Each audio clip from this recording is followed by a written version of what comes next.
ایک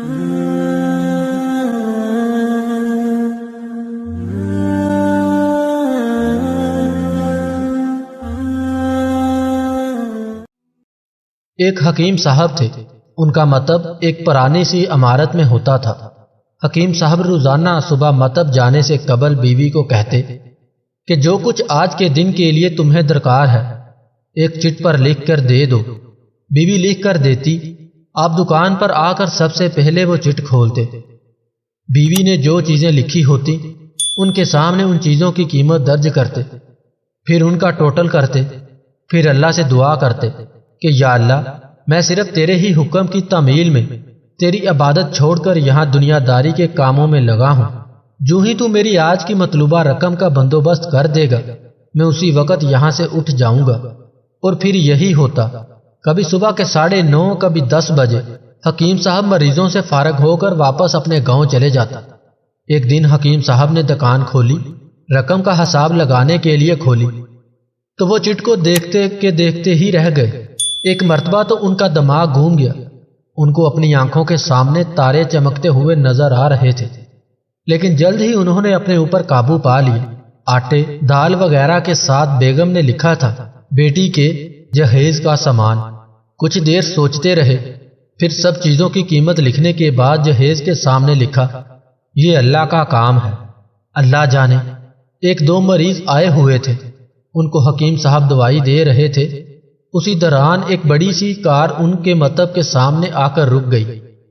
حکیم صاحب نے کار یا اس کے مالک کی طرف خاص توجہ نہ دی، کیونکہ کئی کاروں والے ان کے پاس آتے رہتے تھے۔ دونوں مریض دوائی لے کر چلے گئے۔ وہ سوٹ بوٹ والے صاحب کار سے باہر نکلے اور سلام کر کے بینچ پر بیٹھ گئے۔ حکیم صاحب نے کہا، اگر آپ نے اپنی دوائی لینی ہے تو ادھر سٹول پر آ جائیں تاکہ میں آپ کی نبض دیکھ سکوں، اور اگر کسی مریض کی دوائی لے کر جانی ہے تو بیماری کی کیفیت بیان کرے۔ وہ صاحب کہنے لگے، حکیم صاحب، میرا خیال ہے آپ نے مجھے نہیں پہچانا، لیکن آپ مجھے پہچان بھی کیسے سکتے ہیں، کیونکہ میں 15-16 سال بعد آپ کے مطب میں داخل ہوا ہوں۔ آپ کو گزشتہ ملاقات کا قصہ سناتا ہوں، پھر آپ کو ساری بات یاد آ جائے گی۔ جب میں پہلی مرتبہ یہاں آیا تھا تو وہ میں خود نہیں آیا تھا، خدا مجھے آپ کے پاس لے آیا تھا، کیونکہ خدا کو مجھ پر رحم آ گیا تھا اور وہ میرا گھر آباد کرنا چاہتا تھا۔ وہ اس طرح تھا کہ میں لاہور سے میرپور اپنی کار میں جا رہا تھا۔ این آپ کی دکان کے سامنے ہماری کار پنچر ہو گئی۔ ڈرائیور کار کا پہیہ اتار کر پنچر لگوانے چلا گیا۔ آپ نے مجھے دیکھا کہ میں گرمی میں کار کے پاس کھڑا ہوں۔ آپ میرے پاس آئے۔ پاس آ کر آپ نے مطب کی طرف اشارہ کیا اور کہا کہ ادھر آ کر کرسی پر بیٹھ جائے۔ میں نے آپ کا شکریہ ادا کیا اور کرسی پر بیٹھ گیا۔ ڈرائیور نے کچھ زیادہ ہی دیر لگا دی تھی۔ ایک چھوٹی سی بچی بھی یہاں آپ کے میز کے پاس کھڑی تھی اور بار بار کہہ رہی تھی، چلے نا بابا، مجھے بھوک لگی ہے۔ آپ اسے بار بار کہہ رہے تھے، بیٹی تھوڑا صبر کرو، ابھی چلتے ہیں۔ میں نے یہ سوچ کر کہ اتنی دیر سے میں آپ کے پاس بیٹھا ہوں، مجھے آپ سے کوئی دوائی خریدنی چاہیے تاکہ آپ میرے بیٹھنے کو زیادہ محسوس نہ کریں۔ میں نے کہا، حکیم صاحب، میں 5 یا 6 سال سے انگلینڈ میں ہوتا ہوں۔ انگلینڈ جانے سے قبل میری شادی ہوئی تھی، لیکن ابھی تک اولاد کی نعمت سے محروم ہوں۔ یہاں بھی بہت علاج کروایا اور وہاں انگلینڈ میں بھی، لیکن قسمت میں مایوسی کے سوا اور کچھ نہیں ملا۔ آپ نے کہا، میرے بھائی، توبہ استغفار کرو، خدارا اپنے خدا سے مایوس نہ ہو تم۔ یاد رکھو، اس کے خزانے میں کسی شے کی کمی نہیں۔ اولاد، مال، اسباب اور غمی خوشی، زندگی موت، ہر چیز اسی کے ہاتھ میں ہے۔ کسی حکیم یا ڈاکٹر کے ہاتھ میں شفا نہیں ہوتی اور نہ کسی دوا میں شفا ہوتی ہے۔ شفا اگر ملنی ہے تو صرف اللہ کے حکم سے ملنی ہے۔ اولاد دینی ہے تو اسی نے دینی ہے۔ مجھے اچھی طرح یاد ہے، آپ باتیں کرتے جا رہے تھے اور ساتھ ساتھ پڑیاں بنا رہے تھے۔ تمام دوائیاں آپ نے 2 حصوں میں تقسیم کر کے 2 لفافوں میں ڈالی، پھر مجھ سے پوچھا کہ آپ کا نام کیا ہے۔ میں نے بتایا، میرا نام امجد ہے۔ آپ نے ایک لفافے پر محمد علی اور دوسرے لفافے پر بیگم محمد علی لکھا، پھر دونوں لفافے ایک بڑے لفافے میں ڈال کر دوائی استعمال کرنے کا طریقہ بتایا۔ میں نے بے دلی سے دوائی لے لی کیونکہ میں تو صرف کچھ رقم آپ کو دینا چاہتا تھا، لیکن جب دوائی لینے کے بعد میں نے آپ سے پوچھا حکیم صاحب کتنے پیسے ہو گئے، آپ نے کہا بس ٹھیک ہے۔ میں نے زیادہ زور ڈالا تو آپ نے کہا کہ آج کا کھاتا بند ہو گیا ہے۔ میں نے کہا آپ کی بات سمجھ نہیں آئی۔ اسی دوران وہاں ایک آدمی اور آ چکا تھا۔ اس نے بتایا کھاتا بند کا مطلب ہے کہ آج گھریلو اخراجات کے لیے جتنی رقم درکار تھی وہ اللہ پاک نے حکیم صاحب کو عطا کر دی ہے، مزید رقم اب وہ نہیں لے سکتے۔ میں کچھ حیران ہوا اور کچھ دل میں شرمندہ ہوا کہ میرے کتنے گھٹیا خیالات تھے اور یہ سادہ سا حکیم کتنا عظیم انسان ہے۔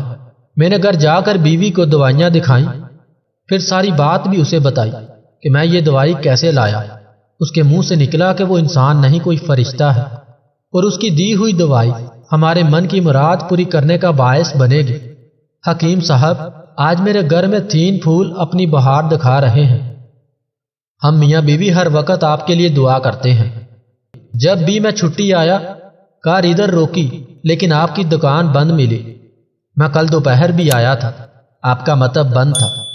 ایک آدمی نے کہا کہ اگر آپ کو حکیم صاحب سے ملنا ہے تو آپ صبح 9 بجے تک لازمی آ جائیں، ورنہ ان کے ملنے کی کوئی گارنٹی نہیں۔ اس لیے آج میں سویرے سویرے آپ کے پاس آ گیا ہوں۔ حکیم صاحب 15 سال پہلے میں نے یہاں آپ کی چھوٹی سی بیٹی دیکھی تھی تو میں نے آپ کو بولا تھا کہ اسے دیکھ کر مجھے میری بھانجی یاد آ رہی ہے۔ حکیم صاحب ہمارا سارا خاندان انگلینڈ سیٹل ہو چکا ہے، صرف ہماری ایک بیوہ بہن اپنی بیٹی کے ساتھ پاکستان میں رہتی ہے۔ ہماری بھانجی کی شادی اس ماہ میں طے پائی تھی، اس کی شادی کا سارا خرچہ میں نے اپنے ذمے لے لیا تھا۔ 10 دن قبل اسی کار میں اسے میں نے لاہور میں اپنے رشتہ داروں کے پاس بھیجا کہ شادی کے لیے اپنی مرضی کی جو چیز چاہے خرید لے۔ اسے لاہور جاتے ہی بخار ہو گیا لیکن اس نے کسی کو نہ بتایا۔ بخار کی گولیاں کھاتی رہی اور بازاروں میں گھومتی رہی۔ بازار میں پھرتے ہوئے اچانک بے ہوش ہو کر گر گئی۔ وہاں سے اسے ہسپتال لے کر گئے۔ وہاں جا کر معلوم ہوا کہ اسے تو 102 ڈگری بخار ہے اور یہ گردن توڑ ہے، جو بے ہوشی کے عالم میں ہی اس جہان فانی سے کوچ کر گئی۔ اس کے فوت ہونے کے بعد نہ جانے کیوں مجھے اور میری بیوی کو آپ کی بیٹی کا خیال آیا۔ ہم میاں بیوی نے اور ہماری تمام فیملی نے فیصلہ کیا ہے کہ ہم اپنی بھانجی کا تمام جہیز کا سامان آپ کے ہاں پہنچا دیں گے۔ شادی جلد ہو تو اس کا بندوبست خود کریں گے، اور اگر ابھی دیر ہے تو تمام اخراجات کے لیے رقم آپ کو نقد دیں گے۔ بس اب آپ کو بات کو سمجھے نہ نہیں کرنی آپ نے پلیز۔ اب آپ گھر دکھا دیں تاکہ سامان کا ٹرک وہاں پہنچایا جا سکے۔ حکیم صاحب حیران و پریشان تھے، کہنے لگے امجد صاحب آپ جو کچھ کہہ رہے ہیں مجھے کچھ سمجھ نہیں آ رہا، میرا اتنا دماغ نہیں ہے۔ میں نے تو آج صبح جب بیوی کے ہاتھ کی لکھی ہوئی چٹ یہاں آ کر کھول کر دیکھی تو مرچ مسالے کے بعد جب میں نے یہ الفاظ پڑھے بیٹی کے جہیز کا سامان، تو آپ کو معلوم ہے میں نے کیا لکھا؟ آپ خود یہ چٹ ذرا دیکھیں۔ امجد صاحب یہ دیکھ کر حیران رہ گئے کہ بیٹی کے جہیز کے سامنے لکھا ہوا تھا یہ کام اللہ کا ہے، اللہ جانے۔ امجد صاحب یقین کرے آج تک ایسا نہیں ہوا تھا کہ بیوی نے چٹ پر چیز لکھی ہو اور مولا نے اس کا اسی دن بندوبست نہ کیا ہو۔ واہ مولا واہ، تو عظیم ہے، تو کریم ہے۔ آپ کی بھانجی کی وفات کا صدمہ ہے، لیکن اس کی قدرت پر حیران ہوں کہ وہ کس طرح اپنے معجزے دکھاتا ہے۔ اس طرح حکیم صاحب کی بیٹی کے جہیز کا بندوبست ہوتا ہے اور بڑے اچھے طریقے سے اس کی شادی ہو جاتی ہے۔ اس کہانی سے ہمیں سبق ملتا ہے کہ ہمیں اللہ پر بھروسہ کرنا چاہیے، اللہ سے کبھی نا امید نہیں ہونا چاہیے، کیونکہ اللہ پاک فرماتا ہے مایوسی گناہ ہے، تم مجھ پر یقین رکھو، تم مجھ سے سچے دل سے مانگ کر دیکھو، میں نے نہ دیا تو کہنا۔ اللہ پر یقین رکھیں، اللہ پر بھروسہ رکھیں، کیونکہ اللہ پاک اپنے بندوں کو کبھی مایوس نہیں کرتا۔ بس کمی ہے تو صرف یقین کی، اپنے اندر یقین پیدا کرے۔ دنیا میں سب سے زیادہ مطمئن لوگ وہ ہیں جنہیں اپنے معاملات اللہ تعالیٰ کے سپرد کرنے کی عادت ہو۔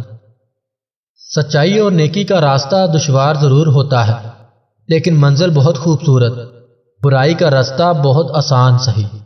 لیکن منزل تباہی ہے۔ اپنے دو راز اپنے شوہر کو کبھی مت بتانا۔ نمبر 1، اگر کبھی آپ کو پیسوں کی ضرورت ہو اور آپ کو لگے کہ شاید آپ کے شوہر کے پاس آج پیسے کم ہیں تو اس سے کچھ مت لیں، بلکہ اچھے وقت کا انتظار کریں۔